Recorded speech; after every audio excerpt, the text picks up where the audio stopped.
ಎಲ್ಲ ಕಾರ್ಮಿಕರು ಬೆಳಿಗ್ಗೆ ತಿಂಡಿ ತಿಂತಾ ಇದ್ದಾರೆ ಮತ್ತು ಅವ್ರಿಗೆಲ್ಲ ಮೊಟ್ಟೆ ಕೊಡಬೇಕು ಅಂತೇಳಿ ಆದೇಶ ಆಗಿದೆ. ಮೊಟ್ಟೆ ತಿಂತಾ ಇದ್ದಾರೆ ಮತ್ತು ಒಟ್ಟಿನಲ್ಲಿ ಅವರು ಉಪವಾಸ ಇಲ್ದಂಗೆ ಕೆಲಸ ಮಾಡಿ ತಿಂಡಿ ತಿಂದ್ಕೊಂಡು ಕೆಲಸ ಮಾಡುವಂತ ವ್ಯವಸ್ಥೆನ ಮಾಡಿಕೊಟ್ಟಿದ್ದಾರೆ.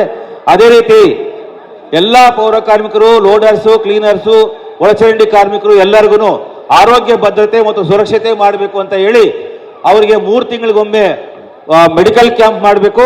ಅದೇ ರೀತಿ 1 ವರ್ಷಕ್ಕೊಮ್ಮೆ ಮಾಸ್ಟರ್ ಚೆಕಪ್ ಮಾಡಬೇಕು ಅಂತೇಳಿ DMA ಮತ್ತು ನಗರಾಭಿವೃದ್ಧಿಯಿಂದ ಆದೇಶ ಆಗಿದೆ. ಆ ರೀತಿ ಎಲ್ಲ ನಡೀತಾ ಇದೆ. ಅದಲ್ಲದೆ ಎಲ್ಲರಿಗೂ ಕ್ವಾಲಿಟಿ ಸೇಫ್ಟಿ ಇಕ್ವಿಪ್ಮೆಂಟ್ ಕೊಡಬೇಕು, ಅವರ ಆರೋಗ್ಯವನ್ನು ಕಾಪಾಡಬೇಕು ಅನ್ನೋ ಕಾರಣಕ್ಕೋಸ್ಕರ ಕರ್ನಾಟಕ ಸರ್ಕಾರ ಸುರಕ್ಷತಾ ಸಲಕರಣೆಗಳನ್ನು ಶಿಫಾರಸು ಮಾಡೋಕೆ ನಮ್ಮ ಸಫಾಯಿ ಕರ್ಮಚಾರಿ ಆಯೋಗದ ಮೂಲಕ ಒಂದು ಸಮಿತಿನ ರಚನೆ ಮಾಡಿಕೊಟ್ಟಿದ್ರು. ಆ ಸಮಿತಿ ಶಿಫಾರಸಿನ ಮೇಲೆಗೆ ಕ್ವಾಲಿಟಿ ಇರ್ತಕ್ಕಂಥ ಇಕ್ವಿಪ್ಮೆಂಟ್ಸ್ ನ ಕೊಡಬೇಕು ಅಂತೇಳಿ ಆದೇಶವನ್ನು ಸಹ ಮಾಡಿದ್ದಾರೆ. ಅದಲ್ಲದೆ ನಮ್ಮೆಲ್ಲರ ಮಕ್ಕಳು ಉನ್ನತ ಶಿಕ್ಷಣ ಪಡ್ಕೋಬೇಕು ಅಂತ ಹೇಳಿ ಮಾನ್ಯ ಮುಖ್ಯಮಂತ್ರಿಗಳ ಅಧ್ಯಕ್ಷತೆಯಲ್ಲಿ ನಡೆದಿರ್ತಕ್ಕಂಥ ಎಲ್ಲ ಸಭೆಗಳಲ್ಲಿ ಮಾತಾಡಿ ನಮ್ಮ ರಾಜ್ಯದಲ್ಲಿ ನಡೀತಾ ಇರ್ತಕ್ಕಂಥ ಮುರಾರ್ಜಿ ದೇಸಾಯಿ ಹಾಸ್ಟೆಲ್ಗಳು, ಕಿತ್ತೂರು ರಾಣಿ ಚೆನ್ನಮ್ಮ ಹಾಸ್ಟೆಲ್ಗಳು, ಅಂಬೇಡ್ಕರ್ ಹಾಸ್ಟೆಲ್ಗಳು, ವಾಜಪೇಯಿ ಹಾಸ್ಟೆಲ್ಗಳು ಎಲ್ಲ ರೆಸಿಡೆನ್ಷಿಯಲ್ ಸ್ಕೂಲಲ್ಲಿ ನಮ್ಮ ಮಕ್ಕಳಿಗೆ ಮತ್ತು ಮ್ಯಾನ್ಯುವಲ್ ಸ್ಕ್ಯಾವೆಂಜರ್ಸ್ ಮಕ್ಕಳಿಗೆ 10% ಸೀಟ್ಗಳನ್ನ ರಿಸರ್ವೇಷನ್ ಮಾಡಿದ್ದಾರೆ.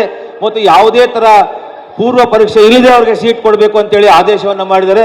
ಈಗಾಗಲೇ ಸುಮಾರು 800 ಹಾಸ್ಟೆಲ್ಗಳಲ್ಲಿ ಈ ಒಂದು ಪ್ರಕ್ರಿಯೆ ನಡೀತಾ ಇದೆ.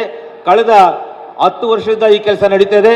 ನಮ್ಮ ಮಕ್ಕಳು ಇವತ್ತು ಉಚಿತವಾಗಿ ಶಿಕ್ಷಣ ಪಡ್ಕೊಳ್ಳೋಕೆ ವ್ಯವಸ್ಥೆ ಆಗಿದೆ. ಸೊ ಈ ರೀತಿಯ ಅನೇಕ ಕ್ರಾಂತಿಕಾರಕವಾದ ಬದಲಾವಣೆಗಳನ್ನ ನಮ್ಮ ರಾಜ್ಯ ಸರ್ಕಾರ ಮಾಡಿದೆ. ಈ ನಮ್ಮ ರಾಜ್ಯದಲ್ಲಿ ಆಗಿರ್ತಕ್ಕಂಥ ಈ ಕ್ರಾಂತಿಕಾರಿ ಬದಲಾವಣೆಗಳು ಈ ದೇಶದಲ್ಲೇ ಪ್ರಪ್ರಥಮವಾಗಿ ಆಗಿರ್ತಕ್ಕಂಥ ಕೆಲಸಗಳು.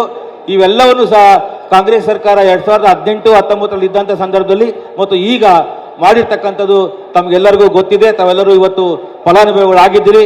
ಆ ಕಾರಣಕ್ಕೋಸ್ಕರ ನಮ್ಮ ಸಂಘದ 25ನೇ ವರ್ಷದ ಬೆಳ್ಳಿ ಮಹೋತ್ಸವ ಸಂದರ್ಭದಲ್ಲಿ ಈ ಎಲ್ಲವನ್ನು ನಾವು ಮನವರಿಕೆ ಮಾಡಿಕೊಂಡು